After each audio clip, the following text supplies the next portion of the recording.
आषाढी एकादशीच्या पावन पर्वानिमित्त चोपडा तालुक्यातील वडोदा येथील श्री क्षेत्र प्रति पंढरपूर म्हणून प्रसिद्ध असलेल्या विठ्ठल मंदिरात भक्तिमय वातावरणात विविध धार्मिक कार्यक्रमांचे आयोजन करण्यात आले। यावेळी जळगाव जिल्ह्याचे जिल्हाधिकारी रोहन गुगे यांनी पत्नी डॉक्टर मिहिका रोहन गुगे यांच्यासह श्री विठ्ठल रुक्मिणीची विधिवत महापूजा करून महाआरती केली।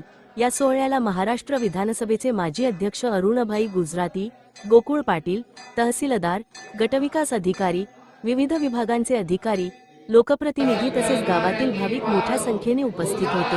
आषाढी एकादशीच्या निमित्ताने संपूर्ण मंदिर परिसर विठ्ठल नामाच्या गजराने आणि भक्तिरसाने भारावून गेला।